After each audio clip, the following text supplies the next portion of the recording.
Vem para Jesus e pare de sofrer.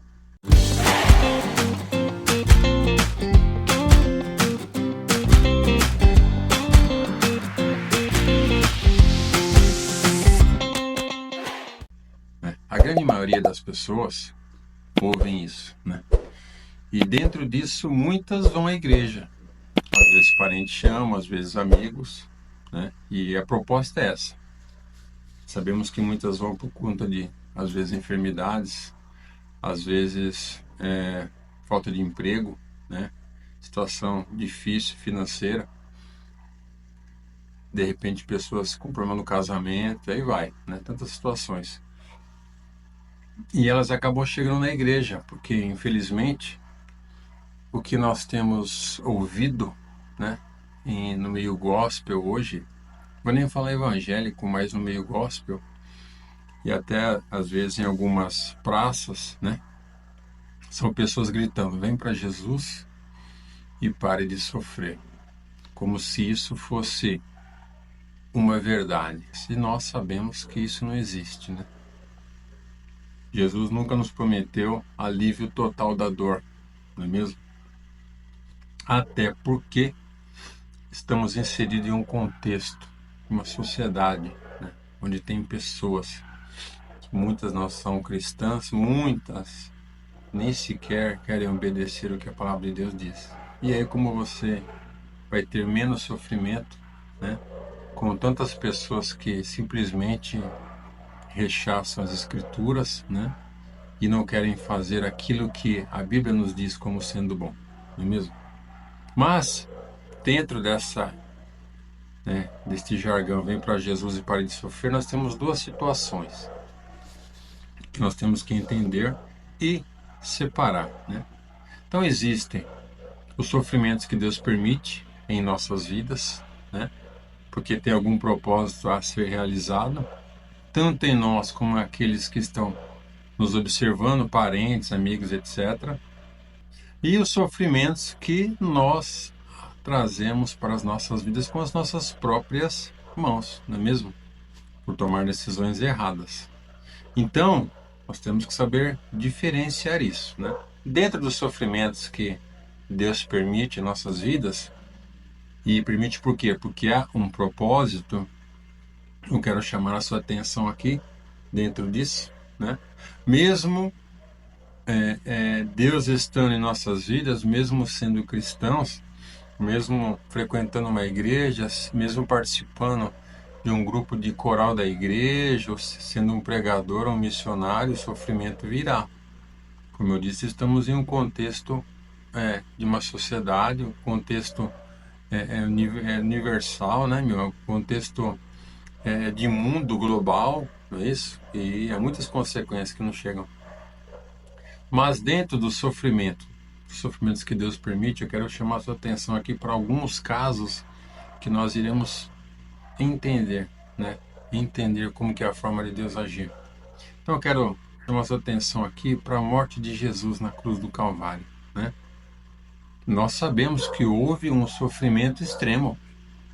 Sofrimento este a ponto de Cristo suar sangue, né? Hematidrose, né? Nós vemos que isso só acontece com pessoas que estão em uma angústia tremenda, fora do normal. Jesus, ele foi ferido, né?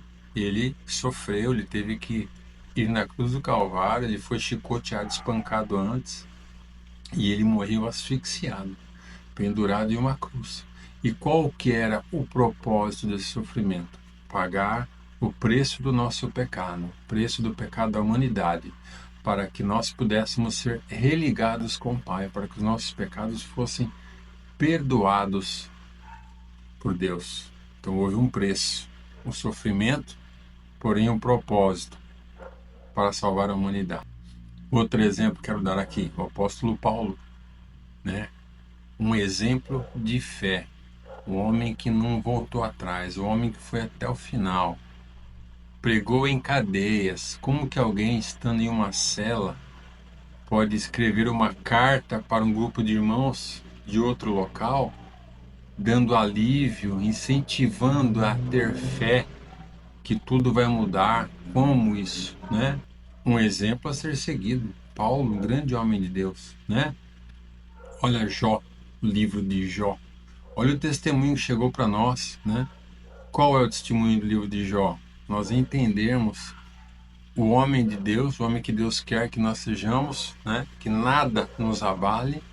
E, por outro lado, também perceber quem é o nosso adversário, né? Um ser que, se Deus não segurar, ele vai matar a sua família, ele vai tirar seus bens, ele vai colocar enfermidade em você, e se Deus permitir, ele vai te matar. Então, esse é o meu e o seu inimigo. Ele não está nem aí. Se ele tiver oportunidade, ele acaba com a gente, joga a nossa família no lixo, entendeu? No esgoto. Então, olha só, né? Os propósitos que foram deixados para nós através da vida de Jó, não é mesmo? Olha a situação aqui de Sansão, né? Deus mostra o quê? Muitas vezes o que acontece com aquele que não obedece a Deus. Deus chama Sansão para ser o rei do seu povo, para libertar o seu povo dos filisteus que estavam oprimindo o povo dele. No final das contas, ele desobedece a Deus e acaba cego em uma prisão, servindo de bobo da corte, né? E no final nós sabemos que ele morre com aquele povo que ele teria que subjugar, né? E reinar com o seu povo. Infelizmente ele não conseguiu reinar, ele morreu porque desobedeceu a Deus. Olha só, né? Olha só o exemplo que chega até nós, o ensino, não é mesmo? Então existe sofrimentos, né? Que Deus permite, porque há um propósito. Paulo e Silas na prisão, qual que era o propósito daquele sofrimento de Paulo e Silas? Nós vemos que no final o que aconteceu?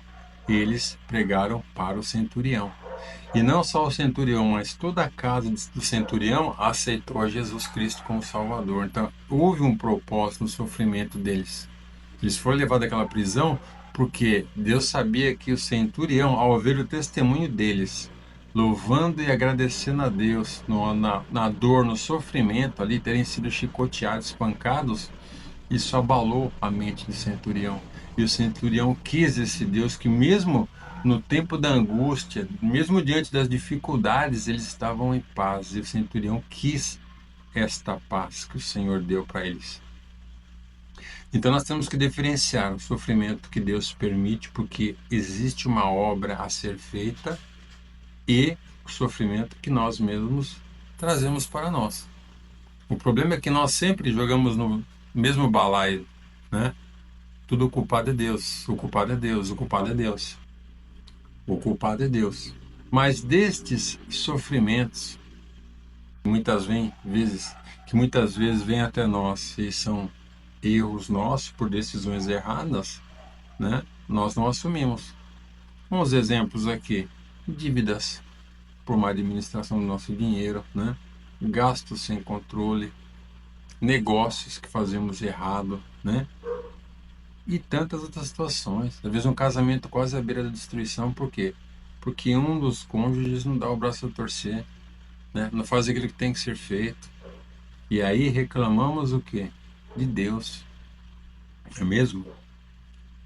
Então, dentro disso, mesmo que eu e você se acheguemos à igreja, haverá o sofrimento. Não tenha dúvida.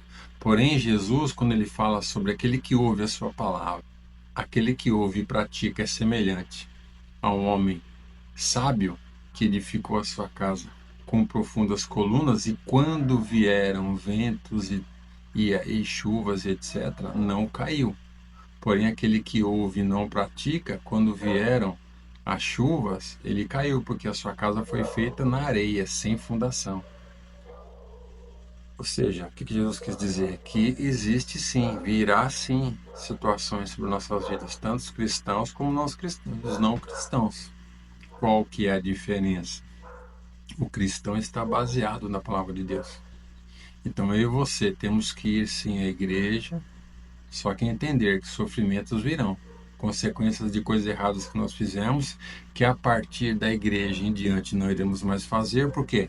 Que nós seremos guiados Deus, guiados pela sua palavra, então certamente não tomaremos mais decisões erradas, não faremos mais coisas erradas, porém alguns sofrimentos virão, porque estamos em um mundo de pessoas ímpias, mundo em que um político toma decisão e toda a sociedade sofre, é um imposto aqui, um imposto ali, então não tem como nós escaparmos neste mundo de todos os sofrimentos.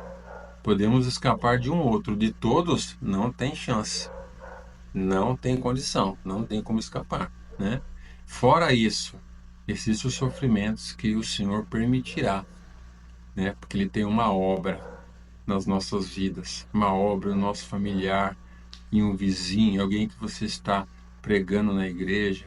Você vai servir de vitrine para que o Senhor mostre o seu poder, né, na sua vida e essa pessoa veja e se converta.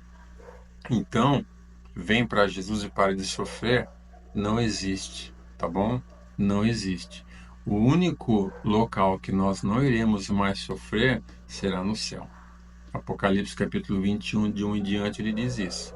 Lá não haverá morte, não haverá dor, tristeza, lá não haverá mágoas, pessoas ressentidas, não haverá mais desigualdade social, uns ganhando 100 mil, outros ganhando 1.000. Não, lá será igualdade, todos tratados da mesma forma. Lá o sofrimento não existirá.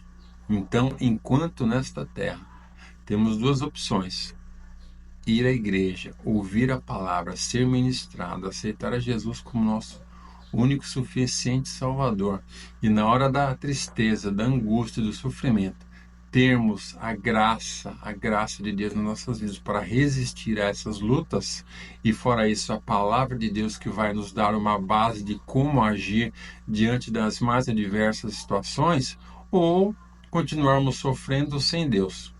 Aí com certeza não iremos suportar. Muitos nós vemos aí, tiram a própria vida, se enforcam, se dão um tiro na cabeça, se matam. Por quê? Porque não tem o alento, a graça do Espírito Santo, e muito menos a palavra de Deus que serve de guia para as suas decisões, tá bom? Então, entenda, sofrimento nesta terra nunca irá acabar.